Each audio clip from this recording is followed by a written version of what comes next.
یہ بتائیے گا کہ آپ ہمیشہ انسانی حقوق کی بات کرتی ہیں، انسانی حقوق کی ترجمانی کرتی ہیں، چنیوٹ میں ایک دل دہلا دینے والا واقعہ ہوا جہاں پر محض ایک شک کی بنیاد پر ایک شخص کی آنکھوں میں برف والے سوئے مار دیے گئے، کیا یہ انسانیت ہے؟ دیکھیں بہت شکریہ جی، thank you so much for having me. پچھلے آپ کا جو خصوصاً شو ہے جو پکار ہے، اس کا مین ریزن یہی ہوتا ہے کہ جتنے بھی آپ کے معاشرے میں کرائم ہیں ان کو ہائی لائٹ کرنا، جتنے بھی ظلم ہو رہے ہیں، جتنے بھی مظالم ڈھائے جا رہے ہیں ان کو ہائی لائٹ کرنا، اور میرے حال سے آپ لوگ جگہ جگہ جا کر ان سارے جو ایشوز کو ہیں ان کو اٹھاتے ہیں، ان کو ہائی لائٹ کرتے ہیں اور لوگوں کو اویئرنیس پہنچاتے ہیں، لوگوں تک اویئر کرتے ہیں۔ اب جہاں تک آپ کو بھی پتا ہوگا کہ 67% جتنے بھی ہیں کرائم ریشو ہے ہماری پاکستان میں، وہ کس حد تک بڑھ چکی ہے اور کتنی خوفناک قسم کی ہو چکی ہے ود ان ایئر اور ود ان 2۔ اگر میں اس کو تمام چیزوں کو، اگر میں اس کو سوشل ایشوز کو آپ کی اکانومی پہ ذمہ دار ٹھہراؤں، آپ کی گورنمنٹ پہ ٹھہراؤں، آپ کی اخلاقیات پہ ٹھہراؤں، آپ کی موڈیلٹی پہ ٹھہراؤں، یا آپ کی جتنی بھی مذہبی جماعتیں جتنا انہوں نے تصادم اور ایکسٹریمزم کریٹ کر رکھا ہے، ایک دباؤ پیدا کر رکھا ہے اوور آل معاشرے میں، ان کو ٹھہراؤں، ہر کوئی اس کا ذمہ دار ٹھہرتا ہے، جتنی بھی ہماری اتھارٹیز ہیں اب تک۔ آج بھی ہم کاروکاری ونی جیسے اور آنر کلنگز کے نام پر قتل کرتے ہیں،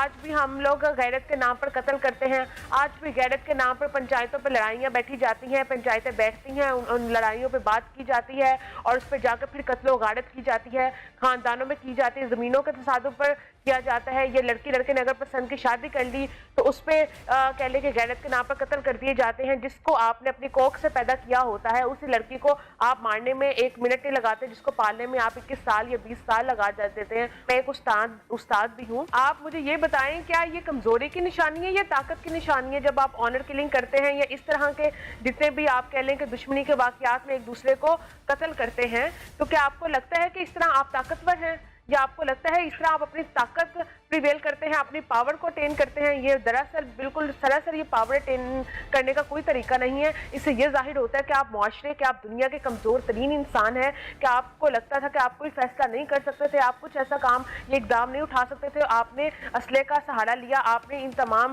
چیزوں کا سہارا لیا، آپ نے چاقو کا، چھری کا سہارا لیا اور آپ نے کسی کو مار دیا، اور آپ کو لگتا ہے کہ آپ دنیا کے طاقتور انسان تھے۔ نہیں، آپ دنیا کے کمزور ترین انسان تھے، اور اس کے پیچھے آپ کے معاشرتی کیا پہلو ہیں، آپ کے اس کے سیاسی کیا پہلو ہیں؟ وہ یہ ہیں کہ ہم نے کبھی ان کے اوپر کوئی ایسی کہہ لیں کہ ایسی کوئی امینڈمنٹس لا کی ہی نہیں اتنی اسٹرانگ قسم کی کہ ہم لوگ ان چیزوں کو ختم کر سکے۔ زیاد سے پہلے بھی جتنے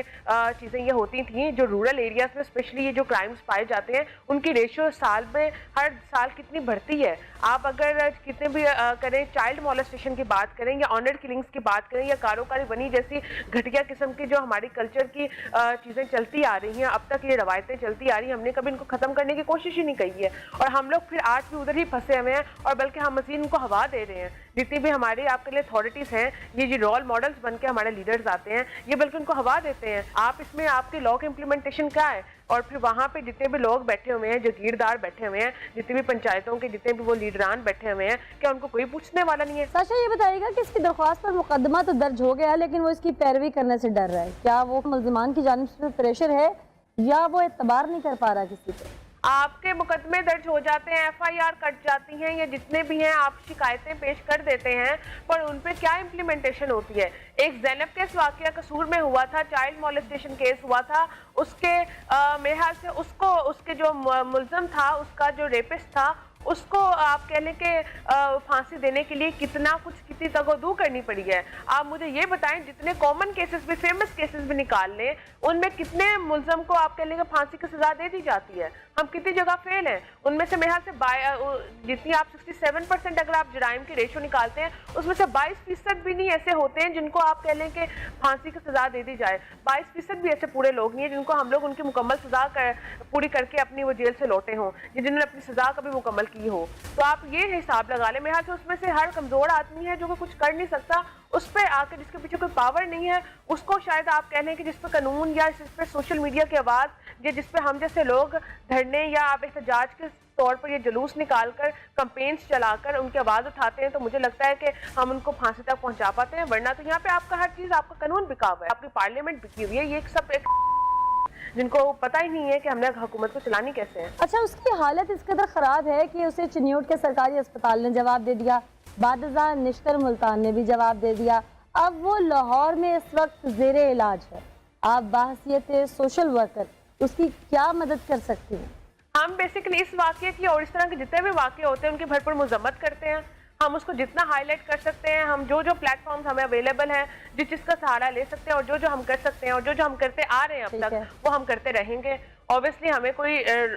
جتنے بھی ایوانوں تک ہم نے آواز پہنچانی ہوگی ہم کریں گے. ہم ایمنسٹی انٹرنیشنل تک آواز پہنچائیں گے. جس کی بھی ہمیں چیز کا سہارا لینا پڑا ہم کریں گے, اور ہم اس کی بھرپور مذمت کرتے ہیں اور ہم کرتے رہیں گے. اس طرح کے تمام واقعات کی اور روز ہونے والے اس واقعے کی بھی ہم مذمت کرتے ہیں, اور جہاں تک ہم لوگ اس چیز کا سپورٹ سسٹم بنتے ہوئے ہم اس کے سپورٹ بنیں گے. بہت شکریہ اپنا قیمتی وقت دینے کے لیے. ویلکم بیک ناظرین. اس سے پہلے کہ میں ان صفاق ملزمان کے منہ سے آپ کو سب کچھ سنواؤں, ڈی پی او چنیوٹ بلال ظفر ہمارے ساتھ موجود ہیں, ان سے جانتے ہیں. بلال صاحب, انتہائی افسوسناک اور دردناک واقعہ پیش آیا. جب واقعے کی نوعیت اتنی سنگین تھی, آپ نے خود بھی سارے معاملات دیکھے ہوں گے, اصل وجوہات کیا تھی؟ جی بالکل, یہ بڑا افسوسناک واقعہ ہے جو 4 تاریخ کو پیش آیا ہے. اس حوالے سے ہمارے پاس جو ایف آئی آر, جو فرسٹ انفارمیشن رپورٹ ہے, اس ورژن کے مطابق 13 لوگ جو ہیں انہوں نے ملزمان جو ہیں وہ اس وقوع میں شامل تھے, جس میں سے 11 لوگ جو ہیں وہ نامزد ایف آئی آر ہیں اور 2 لوگ نامعلوم ہیں.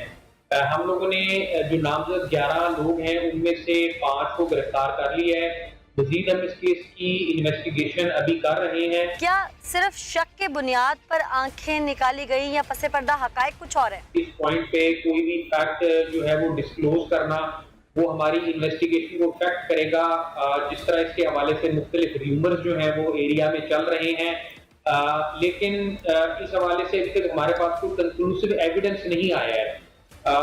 سو آئی بلیو کہ ہمیں تھوڑا اس میں وقت درکار ہوگا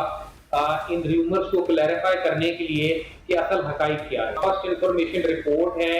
وہ جو مدعی ہیں ان کی اپلیکیشن کے اوپر ہم نے درج کی ہے, جو انہوں نے حالات و واقعات اپنی درخواست میں لکھے تھے اس کے اوپر جو بھی سیکشن آف لا اٹریکٹ ہوتے تھے ہم نے ان کے تحت ایف آئی آر رجسٹر کی ہے. لیکن میں آپ کو تھوڑا سا اس میں کلیریفائی کروں کہ ایف آئی آر میں جو سیکشن آف لا اٹریکٹ ہوتے ہیں وہ کوئی حتمی نہیں ہوتے. ہماری انویسٹیگیشن میں اگر مزید کو ایویڈنس آئے گا تو اس میں سیکشن ایڈ بھی ہو سکتے ہیں اور اس میں سے سیکشن آف لا ڈیلیٹ بھی ہو سکتے ہیں. فی الحال ہم نے اس میں سیکشن جو ہے وہ 365 ہے اور اس کے علاوہ جان سے مارنے کی دھمکیاں ہیں, اس کا سیکشن ہے. ایک نوجوان جسے اغوا